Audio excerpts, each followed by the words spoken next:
Hello, students. Students, today's topic is the last chapter of class 12th UP board, the heritage of India.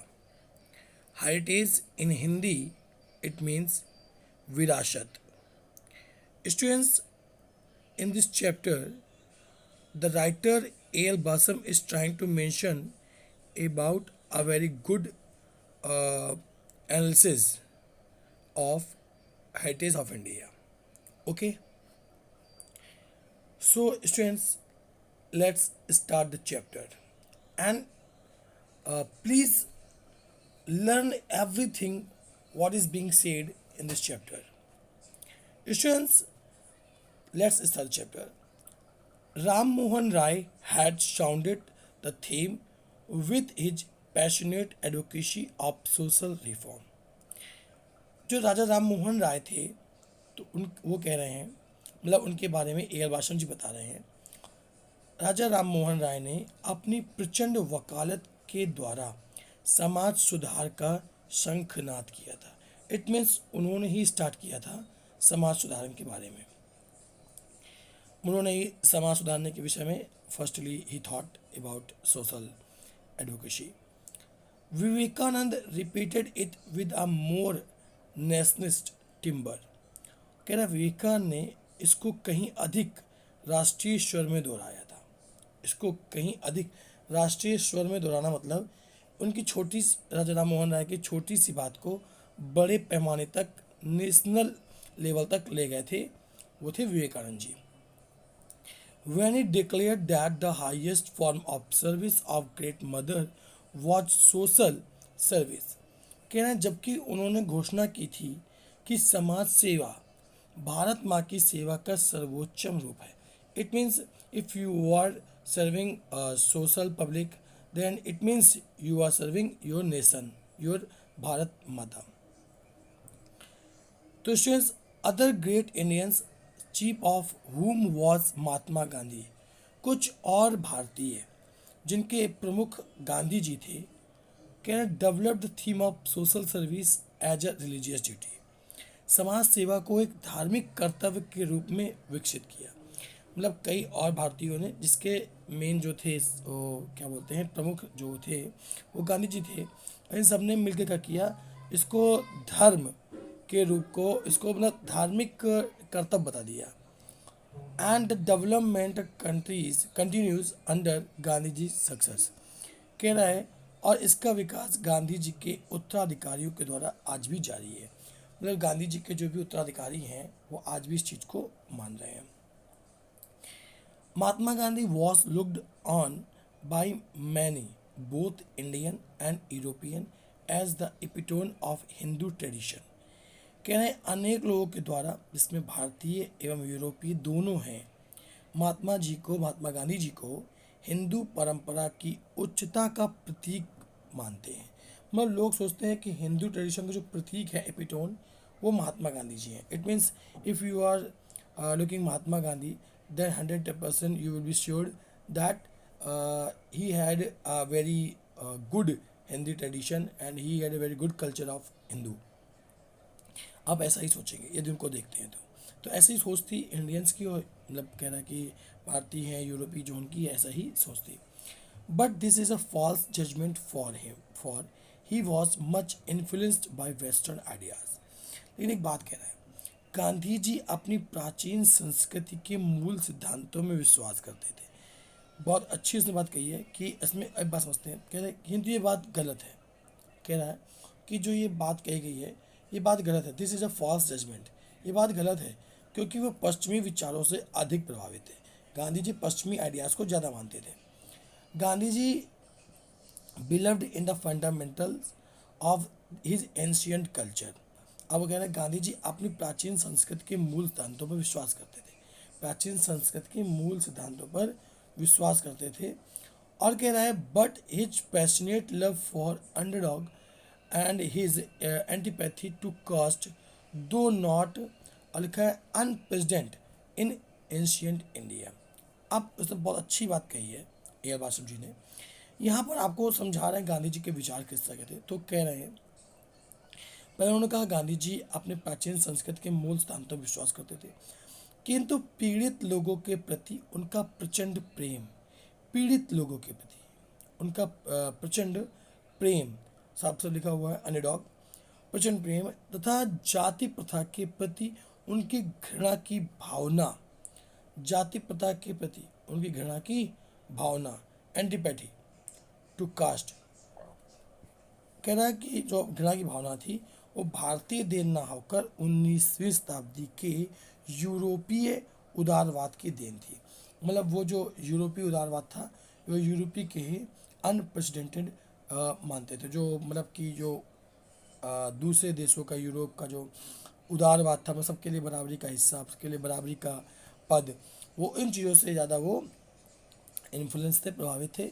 इन चीज़ों जो इनकी ऐसी सोच थी, इसमें कहीं से भी रोल नहीं था आज के युग का, मतलब सॉरी इंडिया के युग का। उसके बाद कह रहा है कि were unorthodox in extreme and owed more to European 19th century revision than anything India. वही बात जो मैंने पहली बार से वही बात कही गई है कि 19वीं शताब्दी के यूरोपियन से ही वो प्रभावित थे, भारत से उसे प्रभावित नहीं थे। कह रहा है his faith in non violence was as we have seen by no means और टिपिकल ऑफ हिंदुज़म। कह रहा है अहिंसा में जो, और उसमें एक बात और कही गई है कि जो आगे कहा गया है वो हमें समझना है कि कह रहा उनका जो विश्वास था वो नॉन वायलेंस में था, यानी कि उनका विश्वास अहिंसा में था। गांधी जी अहिंसा में विश्वास रखते थे, जैसा कि हम देख चुके हैं, कह रहा हम देख चुके हैं कि by no means typical of Hinduism his predecessor his revolt, the able Maratha Brahman B.G. Tilak and Gandhiji's impatience, tolerant Subhash Chandra Bose. बहुत अच्छी बात कही गई, समझते हैं। कह रहे हैं कि इसमें जो थे कौन कौन थे, गांधी जी को हम जानते हैं कि अहिंसा के पुजारक थे, जैसे हम देख चुके हैं। निश्चित रूप से हिंदू धर्म की विशेषता थी, ये निश्चित रूप से हिंदू धर्म की विशेषता थी, उसने कहा गया है टिपिकल ऑफ हिंदुइज्म।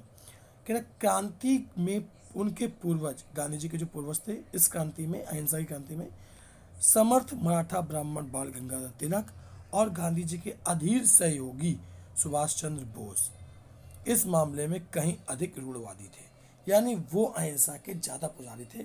बाल गंगाधर तिलक और सुभाष चंद्र बोस वर फार मोर ऑर्थोडॉक्स इन दिस रिस्पेक्ट, इस मामले में ज़्यादा रूढ़वादी थे। उसके बाद कह रहा है कि अब इसमें वो गांधी जी के विषय में जो कहा गया है, अब उसको समझते हैं कि उन्होंने क्या कहना चाहा है। तो कह रहे हैं for Gandhi ji's pacifism we must look the Sermon on the Mount and to Tolstoy.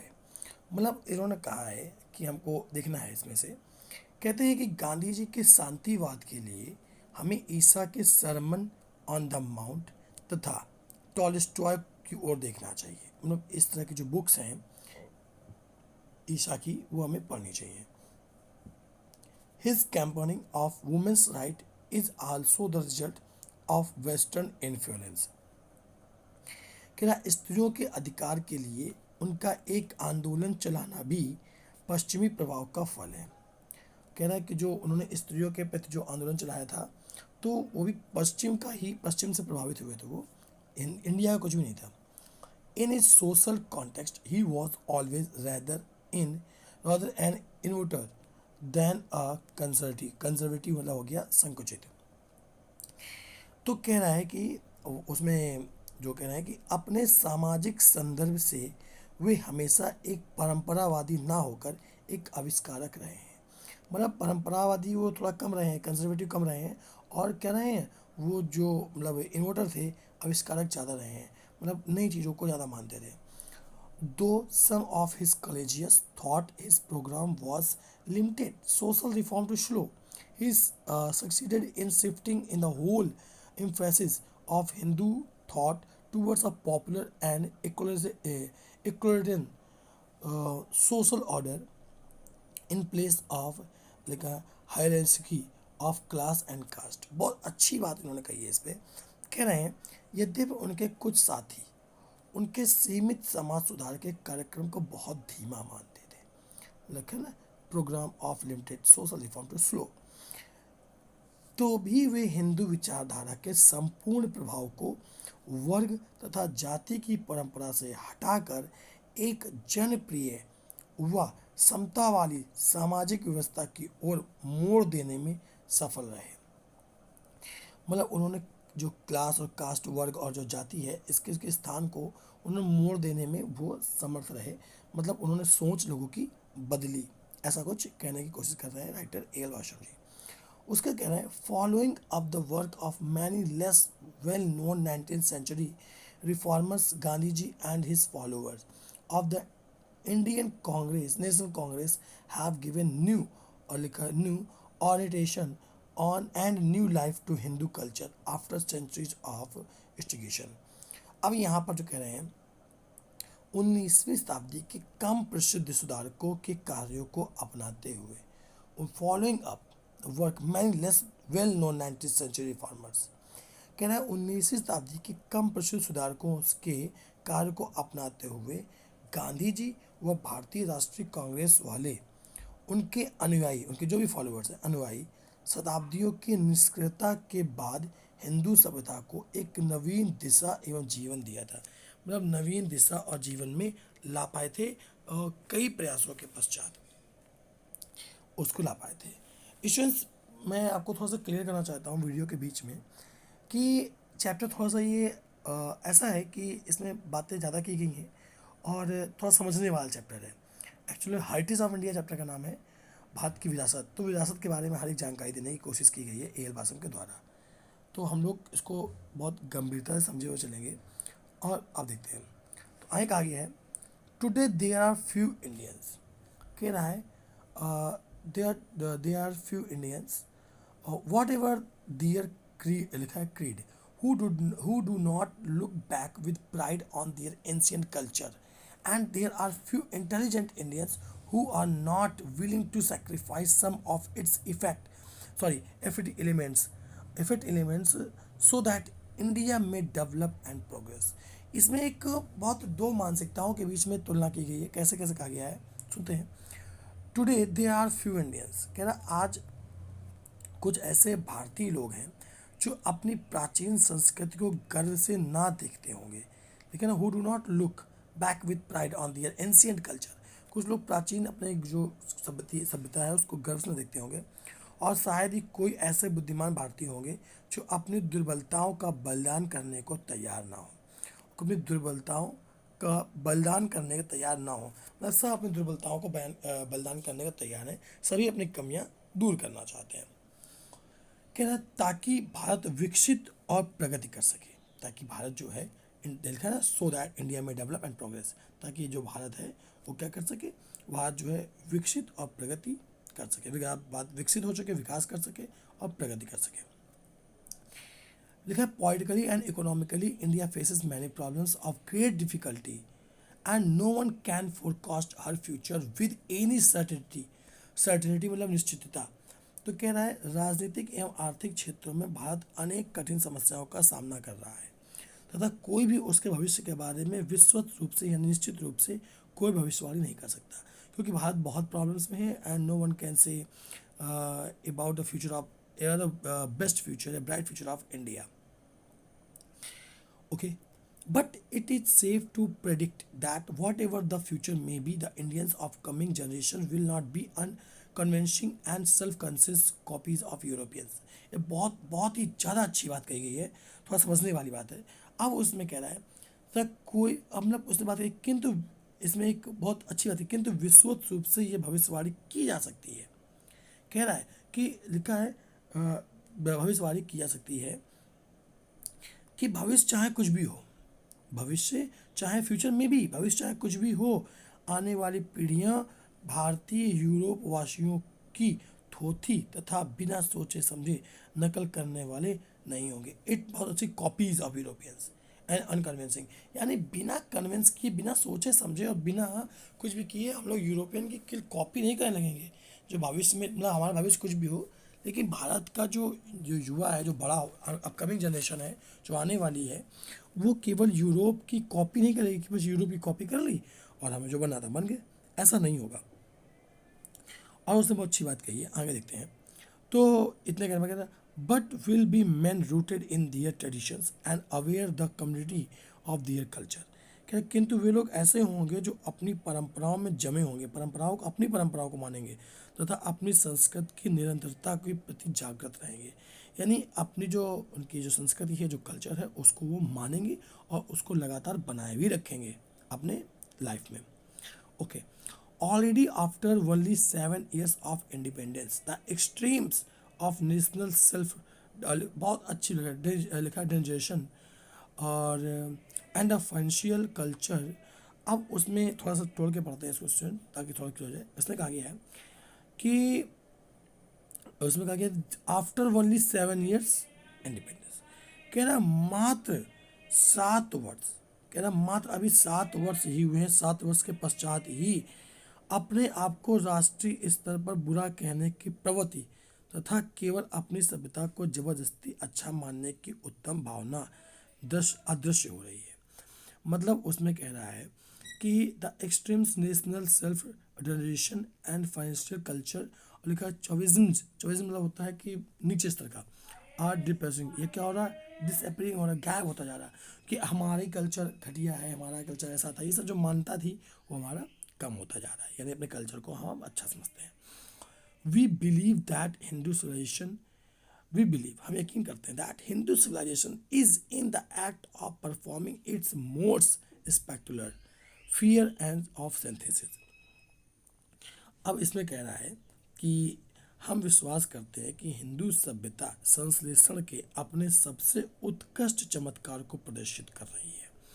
कि लिखा ना, कहते हैं civilization is in the act of performing its most spectacular fear of synthesis.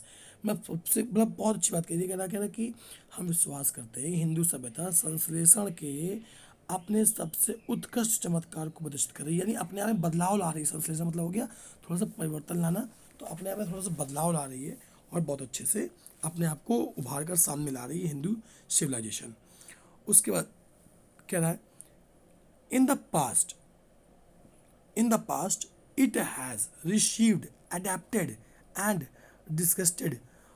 disgusted elements of many different cultures: Indo-European, Mesopotamian, Iranian, Greek, Roman, और Scythian, Turkish, Persian यानी Paris से है, and Arab. कह रहा है इतनी चीज़ें उसमें बताई गई, इतने इतने देशों भूतकाल में इसमें विभिन्न सभ्यताएं थी। भूतकाल में इसमें विभिन्न सभ्यताएं थी, कई सभ्यताएं मिली हुई थी भारत में। भारतीय, यूरोपीय, मेसोपोटामियन, ईरानी, यूनानी, रोमन, सिथियन, तुर्की, फारसी, अरब देशीय, इन सब देशों के तत्व जो थे वो भारत में मिले हुए थे। और उसमें कहा है सब देशों के जितने भी तत्व थे वो सब भारत में मिले हुए थे।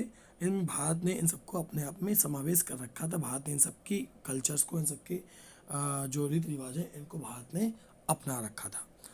अब कह रहा है उसमें महोदय, now it is well on the way of assimilating the culture of the west. कह रहा अब यह पश्चिमी सभ्यता का समावेश कर लेने की राह पर भली भांति चल रही है। जो भारतीय कल्चर है वो अब पश्चिमी सभ्यता को पूरी तरह से अपनाने में उतारू हो चुका है। ये बात एल बासम जी बता रहे हैं कि हम लोग मोस्टली क्या करते हैं, हम लोग प्रायोरिटी किसको देते हैं, पश्चिमी सभ्यता को। अब इसमें कह रहे हैं Hindu civilization will, we believe हम यकीन करते हैं Hindu civilization will retain its continuity. हम विश्वास करते हैं कि हिंदू सभ्यता अपनी निरंतरता को बनाए रखेगी। मतलब जो भी भारतीय कल्चर है उसको हम बनाए रखेंगे। इंडियन कल्चर जो है यानी जो हिंदू कल्चर उसको हम बनाए रखेंगे। The Bhagavad Gita will not cease to inspire men of action and the Upanishads men of thought. बहुत प्यारी लाइन बोली गई है, ध्यान समझने वाली लाइन है। इसमें कह रहा है भगवद गीता कर प्रधान लोगों को प्रेरणा देने का कार्य बंद नहीं करेगी। इट मीन्स जो लोग कार्य करते हैं, कर्म करते हैं, उनको प्रेरणा देना, इंस्पायर करना भगवद गीता बंद नहीं करेगी। इसका सीधा सीधा मतलब है कि यदि आप भगवद गीता पढ़ेंगे तो भगवद गीता आपको इंस्पायर करेगी। हम लोग कितना ही वेस्टर्न कल्चर अपना लें, भगवद गीता हमारी जो है उपनिषद है वो हमारे विचारों को बदलेगा और भगवद गीता हमारे कर्म प्रधान लोगों को कर्म की ओर इंस्पायर करेगी। कह रहा है कि उसके आगे विचार से लोगों को प्रेरणा देने का कार्य बंद नहीं करेंगे।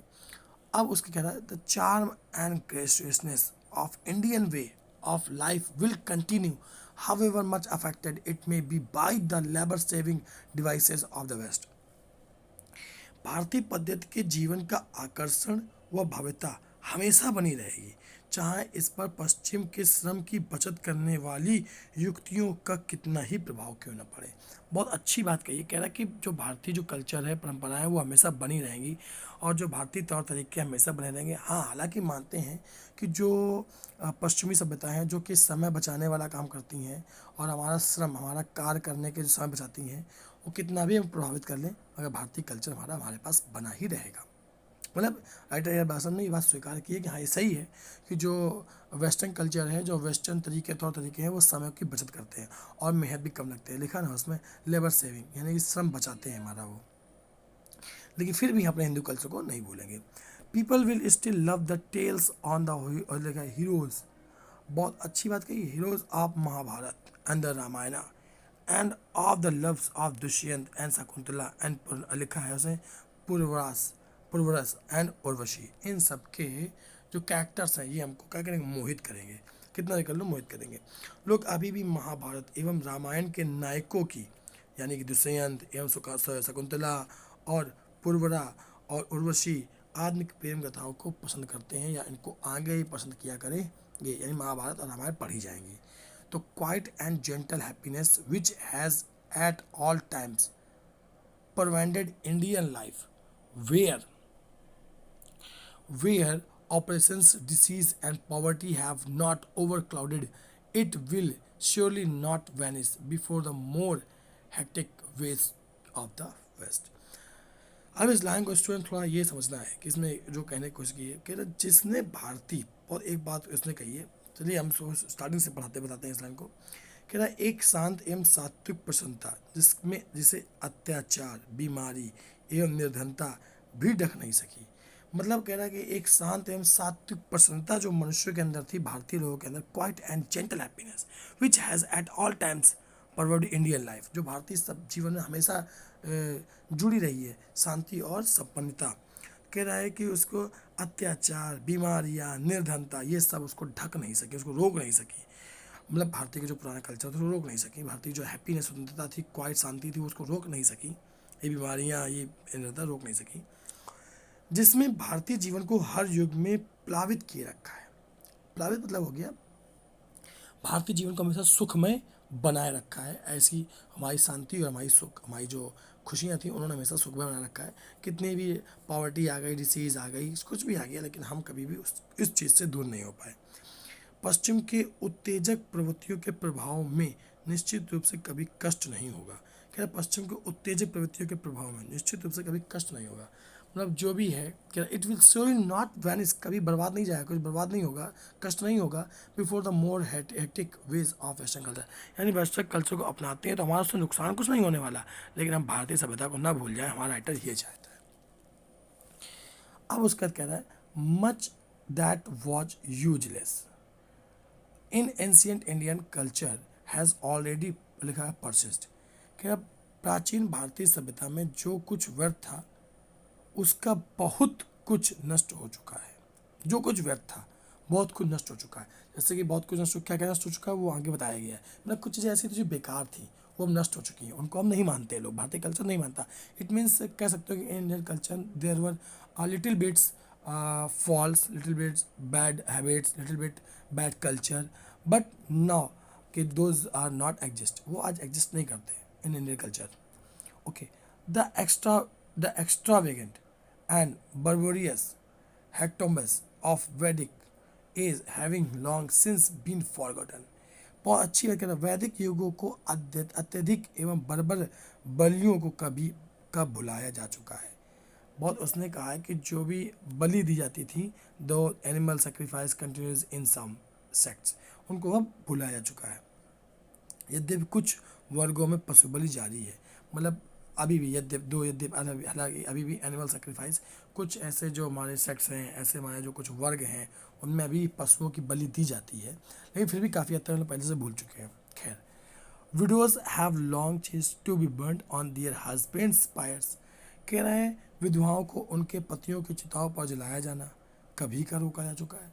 जाने कब का हम लोग रोक चुके हैं कि वही विधवाओं को उनके पतियों की चिता पर नहीं जलाना है। गर्ल्स में not by law be married in childhood. अब कह रहा है उसमें एक बात और कही है, लड़कियों का बाल्यावस्था में कानूनी रूप से जो विवाह है वो बंद किया जा चुका है। कानूनी रूप से लड़कियों का विवाह बचपन में नहीं कराया जा सकता। In buses and train all over India Brahmins rub, लिखा है rub shoulders with the lowest castes without consequence of grave pollution. ये लाइन तो कुछ ज़्यादा ही अच्छी है, बहुत ध्यान से समझना स्टूडेंट्स। इसमें कह रहा है कि सारे भारतवर्ष में बसों में रेलों में ब्राह्मण लोग बिना किसी गंभीर प्रदूषण का डर मतलब हुआ ऊंच नीच की भावना को बिना रखे हुए सबसे नीची जातियों के साथ कंधे से कंधा रगड़ते हुए दिखाई पड़ते हैं। बहुत soldiers with the lowest cards without consequence of grave pollution, यानी कि कह रहा गंदगी का जो माहौल था कि ये नीची जाति का है, इसके साथ ब्राह्मण कैसे बैठ जाएगा बसों में ट्रेनों में, तो ऐसी सोच खत्म हो चुकी है। ब्राह्मण किसी के साथ भी बिना सोच समझे बैठ जाता है क्योंकि इसके अंदर ये जो भावना है वो खत्म हो चुकी है। कहना है एंड, अब इसमें बात और जोड़ी गई है, and the temples are open to by law. कह रहा और कानून के द्वारा सबके लिए मंदिर खोल दिए गए हैं।